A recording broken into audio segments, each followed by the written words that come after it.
And I remember in a podcast that we did, and it might have been the first, where I asked you a question and I said, what is there saving them?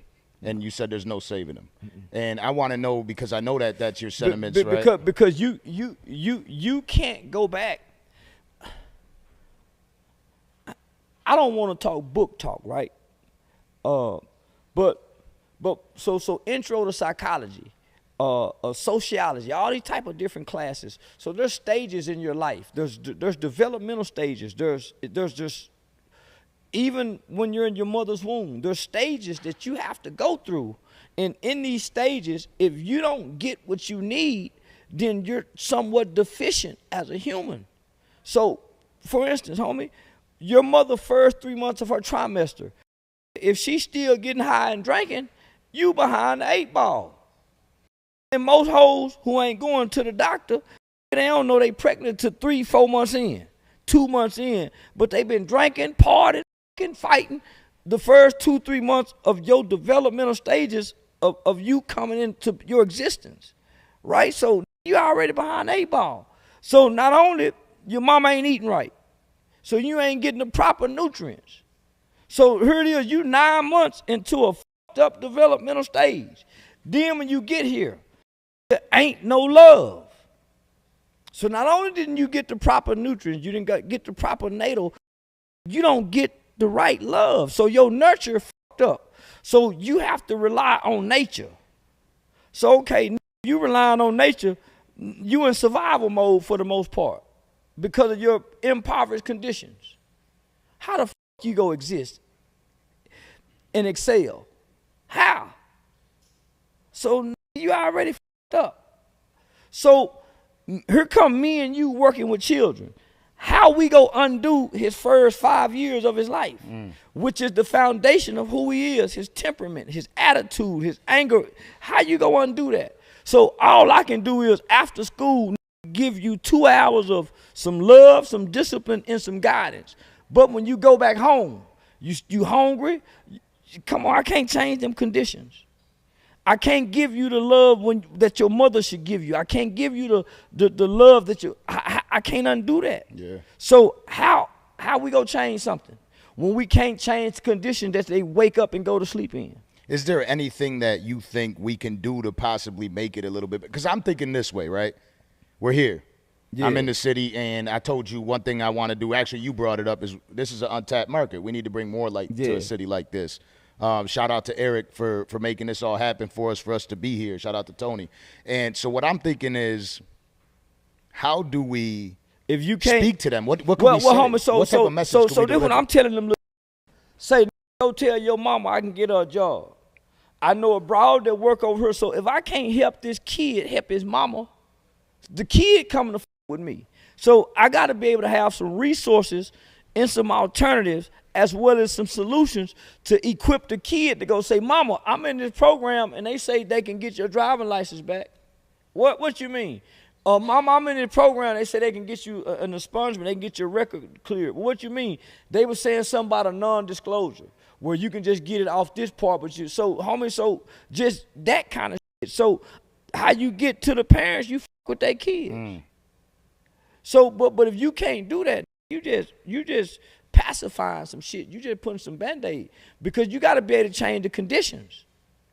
You talk to the kid for the moment. It feel good for the moment, but that kid got to go back to some conditions, homie. Not only do it got to go back to some conditions, it goes back into an environment, some situations and circumstances that put out whatever fire you done lit. So I feel like this, right? I said it to you before, and I'm sure it's like this in a lot of the inner cities. And if you've lived in the inner city, I took you where I was originally from, and you seen what the I was looking for like. Them hoes, but that here and all that. Yeah, I was looking for a prostitute. So yes, to look for. So when I'm there, what I'm thinking is, I made a statement when I was talking to Nova, and when I was speaking to you, I said, I'm grateful to be from Buffalo, but I'm not proud to be from Buffalo. And I mean this because being proud, you could be proud in something one day and not be proud in something the next. I say I ain't proud to be black. So I understand where you're coming from. It's certain things. How I'm gonna be proud of something and you don't see no progression. Yeah, and that's what I'm saying with the city. I'm proud. Like I'm proud when it's something to be proud of. But right now, I don't feel like this city has the right leadership to really lead it into a better direction. So when I come and I look at everybody that's out here, I'm like, I wish better for you. I wish you weren't here at this time. I wish you could see a little bit more. Well, It was a little bit more peaceful out there. Everybody can't leave and go like you. But the one that leaves and go have to come back. Because charity starts in the home. Charity starts in the home. So my mother taught me that. I would travel around the country and I'm great everywhere else. I'm doing all this great work everywhere else. But why wouldn't you come back home? This is your garden. This is your harvest. And yeah, they don't like you. Yeah, they go hate on you. Yeah, they go put obstacles and barriers. But you the great one. So what they do, what they say, don't stop what you do, because you're supposed to be the great one. Yeah. So that's what I did. I went and put my flag back home, and I became the change that I wanted to see. And now we see you moving around. I know you got the residency in Vegas. Yeah. And it's every single day. And I see it now, right? I've been watching you a lot for over the course of the last year or two, and I know when something's hot, and I know when Unc is on it, it's going viral. Like if you didn't hear about the story when he speaks about the story, it's going viral. The Big Indian's about to go viral, right? Yeah, Ramon's about to go viral. You know what I mean? Buffalo, New York's about to go viral, and we're about to go viral again too, because we got a lot we got to talk about. We got a lot we got to talk, because there's a lot going on, and I'm gonna start it off. Most podcasts can't come to an Indian reservation and do now just like being in a different world that people don't even have no concept of. Yeah. So now this gonna be something different, and we can come out here and fight whoever we want to fight, and ain't gotta ask. What's up, Aiden? Come on out to the Indian reservation. You can tell the boxing commission kiss your little white ass there. And then. So there's been, just recently we saw what went on with Rick Ross in Canada. Ain't nothing went on. Bunch of Canadian. It's a difference between bacon and Canadian bacon. That was Canadian bacon. It's a difference. Yeah. and then we got the shirt here. I don't know if people seen this shirt. They see this motherfucker, that baby mama. I hate a bitter. Yeah, I hate a funky. So it seemed like when you started this off, you were just laid back. Yeah, I went and picked on that. I went and started a fight with that, cause I got tired of sitting. I hate for a bitch to talk. Bitch, and you ain't no woman. Now a bitch ain't supposed to talk loud, and a woman talk loud with silence in a mild voice. Them hoes in the hoe. See one thing about a hoe really admire men. She don't bash men. That's a bitch. Women don't bash men. Ladies don't bash men. Only do. Hoes use and misuse men. Just don't know what to do with a man. Because nobody really likes a bitch. Not even mother bitches.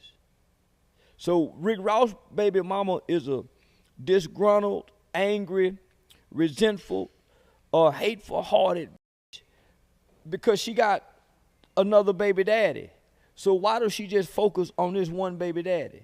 And this one baby daddy was kind of good to her, and he was good to her family.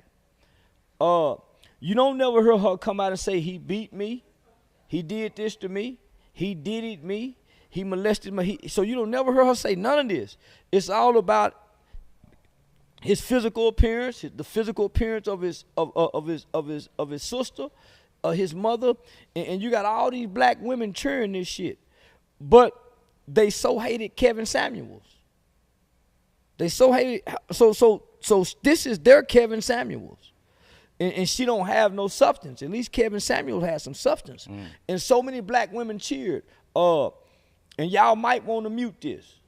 Y'all might want to mute this for monetization purpose. But this is why I believe some black hoes need their ass whooped and they pussy took. I believe some black bitches need their motherfucker kicked and they took. Like Granddad, like Mr. You them used to do on The Color Purple. You remember when Celia's sister was trying to go to school, and Mr. come up on that horse, come on trying to with her, because he wanted some. And when she didn't, Mr. tried to take the right? And when she didn't, what Mr. do? Put her mother ass out. Get out of here. And Celie never saw her sister again. And what Mr. do? Keep all the goddamn letters. You would never see your sister again because you didn't want to give me no.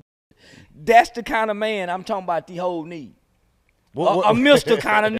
And what Celie say Mr. do? Mr. just get on top of me and do his do. He push you all in the head when he get through come and walk up out the bedroom. Yeah, bitch. He don't cuddle with her. He don't no foreplay, no nothing. These black women today need them kind of generation of men. Mean in a mother to kick a bitch ass. Yeah, you think that'll straighten out? You goddamn right. And listen, and she need the police force. When the police force show up, and I talk to the police. This is what used to happen back in the 70s and 80s. The woman called the police and say, my husband beat me. The man go out and close the door and leave the bitch in the house. He go out and tell the police, listen, I came home and she was in there. The bitch ain't made no supper. She ain't cleaned nothing. And he tell the police to be in a regular. And the police say, oh, man, I understand. My wife's the same kind of. Ma'am, listen, we can't get in y'all business. And they go on about their business. They need that kind of back shit again to hit the reset button. Yeah, we ain't never getting back there, though. Man, I swear, yeah, it is. You think so? You goddamn right. How do we get there? Let President Trump become king. Let President Trump become president again and let him become a dictator, a king again. And he'll make it to where hoes, after what Stormy Daniels did to him, he'll make it where these bitches will have a hard time trying to do that shit again. So vote for Trump, fellas.